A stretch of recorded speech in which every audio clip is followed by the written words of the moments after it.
ಈ ಮ್ಯಾಚ್ ಗೆದ್ದಿದ್ದು West Indies. ಸಂಕಟ ಆಗಿದ್ದು ನಮ್ಮ ಇಂಡಿಯಾ ಟೀಮ್ಗೆ. ಯಾಕಂತ ಹೇಳಿದ್ರೆ ವೆಸ್ಟ್ ಇಂಡೀಸ್ ಅವರು ಭಾರಿ ರನ್ ರೇಟಿಂದ ಗೆದ್ದಿದ್ದಾರೆ ಅಂತಲೇ ಹೇಳ್ಬೋದು. ಎಲ್ಲ ಗೈಸ್, ಎಲ್ಲರಿಗೂ welcome back to my YouTube channel my ಸ್ಪೀಕ್ಸಿಂಗ್ ಕನ್ನಡ. ನಾನು ನಿಮ್ಮ ಪ್ರಜ್ವಲ್. ವೆಸ್ಟ್ ಇಂಡೀಸ್ ಅವ್ರೊಂದು ಧ್ವಂಸ ಮಾಡಿ ಬಿಸಾಕ್ಬಿಟ್ಟಿದ್ದಾರೆ ಅಂತ ಹೇಳ್ಬೋದು ಜಿಂಬಾಬ್ವೆ ಟೀಮ್ನ. ಯಾವ ರೀತಿ ಬ್ಯಾಟಿಂಗ್ ಆಡಿದ್ದಾರೆ ಅಂತ ಹೇಳೋದು completely domination at is best ಅಂತ ಹೇಳ್ಬೋದು ವೆಸ್ಟ್ ಇಂಡೀಸ್ ಟೀಮ್ ಕಡೆಯಿಂದ.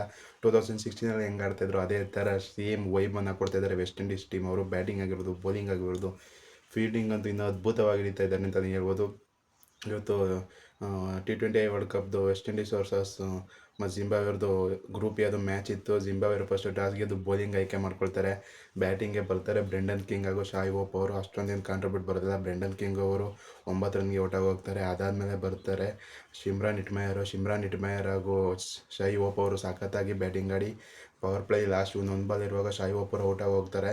55ಕ್ಕೆ 2 ವಿಕೆಟ್ ಬೀಳುತ್ತೆ. ಅದರಿಂದ ಅಸಲಿ ಆಟ ಸ್ಟಾರ್ಟ್ ಆಯಿತು ಅಂತಲೇ ಹೇಳ್ಬೋದು. ಬ್ರೆಂಡನ್ ಕಿಂಗ್ ಔಟೆ, ಶಾಯ್ ಹೋಪ್ ಔಟ್ ಆದಮೇಲೆ ಅಸಲಿ ಆಟ ಶುರುವಾಗಿದ್ದು.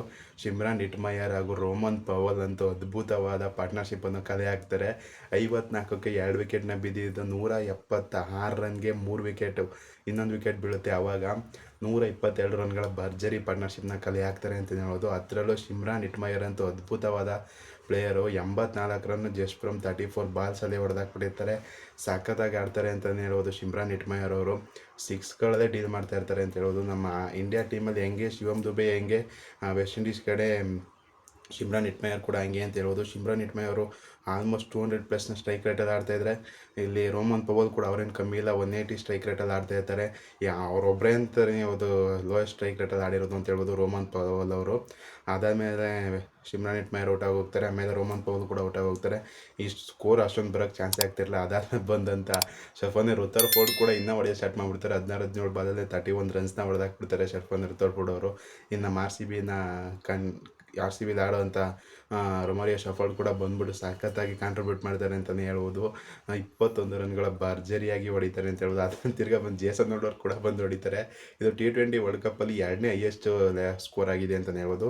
ಫಸ್ಟು ಶ್ರೀಲಂಕಾ ಅವ್ರು ಹೊಡೆದಿದ್ರು 2007, ಇವಾಗೇ ಹೊಡೆದಿರೋದು 254. T20 ವರ್ಲ್ಡ್ ಕಪ್ಪಲ್ಲಿ 200 ರನ್ ಹೊಡೆಯೋದೇ ಕಷ್ಟ, ಆದರೆ 254 ರನ್ ಹೊಡೆದಿದ್ದಾರೆ ಅಂತ ಹೇಳಿದ್ರೆ ಇದು ಆಲ್ಮೋಸ್ಟ್ ಅನ್ಬಿಲಿಯಬಲ್ ಅಂತಲೇ ಹೇಳ್ಬೋದು. ಚೇಸ್ ಮಾಡೋಕ್ಕೆ ಅಂತ ಬರ್ತಾರೆ ವೆಸ್ಟ್ ಇಂಡೀಸ್ ಅವರು. ಎಲ್ಲರ ಕಾಂಟ್ರಿಬ್ಯೂಟಿಂದ ಶಿಮ್ರಾನ್ ಇಟ್ಮಯರಿಂದ ಮತ್ತು ಬ್ರೆಂಡನ್ ಕಿಂಗ್ ಅಷ್ಟೊಂದು ಕಾಂಟ್ರಿಬ್ಯೂಟ್ ಮಾಡಿಲ್ಲ. ರೋಮನ್ ಪವಲಿಂದ ಮತ್ತು ಜೇಸನ್ ಹೋಲ್ಡರಿಂದ ಮತ್ತು ಶಫಾನೆ ರುತರ್ಫೋರ್ಡ್ ಮತ್ತು ರೊಮಾರಿಯೋ ಶಫರ್ಡ್ ಅವರ ಕಾಂಟ್ರಿಬ್ಯೂಟಿಂದ 254 ರನ್ನ ಚೇಸ್ ಆಗಿ ಕೊಡ್ತಾರೆ ಜಿಂಬಾಬ್ವೆಯವ್ರಿಗೆ. ಅದನ್ನ ಚೇಸ್ ಮಾಡೋಕ್ಕೆ ಚಾನ್ಸೇ ಇಲ್ಲ ಅಂತ ಹೇಳ್ಬೋದು. ಪವರ್ ಪ್ಲೇಲಿ ಅವರು ಬ್ರೈನ್ ಹಾಗೂ ಮತ್ತು ಮರುಮಣಿ ಅವ್ರನ್ನ ಕಳಿಸ್ತಾರೆ.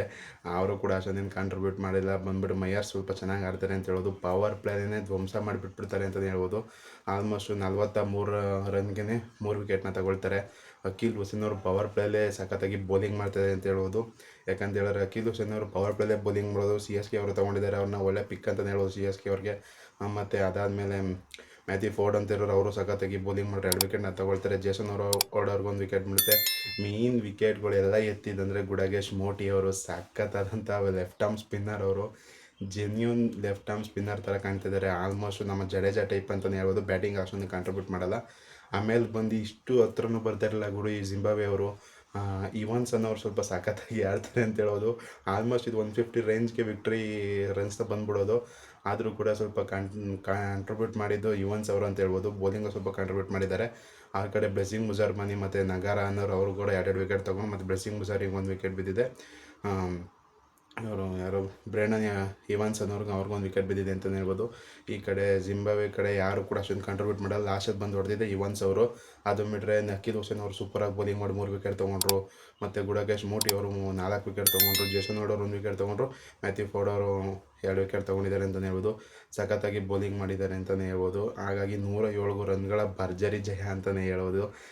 ಈಗ ಏನಾಗಿದೆ, ಇಂಡಿಯಾ ಟೀಮ್ಗೆ ಸಂಕಷ್ಟ ಆಗಿದೆ ಅಂತಲೇ ಹೇಳ್ಬೋದು. ಯಾಕಂತ ಹೇಳಿದ್ರೆ ಸೌತ್ ಆಫ್ರಿಕಾ ಟೀಮ್ ಮೇಲೆ ವೆಸ್ಟ್ ಇಂಡೀಸ್ ಏನಾದ್ರು ಗೆದ್ಬಿಡ್ತು ಅಂದರೆ ಅವ್ರು ಟಾಪಲ್ಲಿ ಹೋಗಿ ಕೂತ್ಕೊಬಿಡ್ತಾರೆ. ಸೌತ್ ಆಫ್ರಿಕಾದವ್ರು ಜಿಂಬಾಬ್ವೆಗೆ ಹೊಡೆದ್ಬಿಟ್ರು ಅಂದರೆ ಸೌತ್ ಆಫ್ರಿಕಾನೇ 4 ಪಾಯಿಂಟಲ್ಲಿ ಬಂದ್ಬಿಡ್ತಾರೆ. ಏನಾಗುತ್ತೆ ಅಂದರೆ ಇಂಡಿಯಾದವ್ರಿಗೆ ವೆಸ್ಟ್ ಇಂಡೀಸ್ ಮೇಲೆ ಮತ್ತು ಜಿಂಬಾಬ್ವೆ ಮೇಲೆ ಯಾವ ರನ್ ರೇಟಲ್ಲಿ ಹೊಡಿಬೇಕು ಅಂದರೆ 2 ಮ್ಯಾಚು ಕೂಡ 150 ರನ್ಗಳ ಮೇಲೆ ಹೊಡಿಬೇಕು ಅಂತಲೇ ಹೇಳ್ಬೋದು. ಯಾಕಂತ ಹೇಳಿದ್ರೆ ವೆಸ್ಟ್ ಇಂಡೀಸ್ ಅವರು 5+ ರನ್ ರೇಟಲ್ಲಿ ಹೋಗಿ ಕೂತಿದ್ದಾರೆ, ಮತ್ತು ಸೌತ್ ಆಫ್ರಿಕಾದವರು 3+ ರನ್ ರೇಟಲ್ಲಿ ಹೋಗಿ ಕೂತಿದ್ದಾರೆ. ಈಗ ಹಿಂಗೆ ಆಗಬಾರ್ದು ಅಂತ ಹೇಳಿದ್ರೆ ವೆಸ್ಟ್ ಇಂಡೀಸ್ ಅವರು ಫಸ್ಟು ಸೌತ್ ಆಫ್ರಿಕಾ ಮೇಲೆ ಸೋತ್ಬಿಟ್ರೆ ಸೌತ್ ಆಫ್ರಿಕಾದವರು ಕ್ವಾಲಿಫೈ ಆಗೋಗ್ತಾರೆ. ಹಂಗೆ ಡೈರೆಕ್ಟು ಕ್ವಾಲಿಫೈ ಆಗಲ್ಲ, ಆಗಲೇ ಅದೇ ಟಾಪಲ್ಲಿ ಕೂತಿರ್ತಾರೆ ಪಾಯಿಂಟ್ಸ್ ಟೇಬಲಲ್ಲಿ. ಅದಾದಮೇಲೆ ನಮ್ಮ ಇಂಡಿಯಾದವ್ರು ವೆಸ್ಟ್ ಇಂಡೀಸ್ಗೆ ಹೊಡೆದ್ಬಿಟ್ಟು ಮತ್ತು ಜಿಂಬಾಬ್ವೆ ಹೊಡೆದ್ರೆ ಸಾಕು, ಡೈರೆಕ್ಟ್ ನಾವು ಕ್ವಾಲಿಫೈ ಆಗ್ಬೋದು.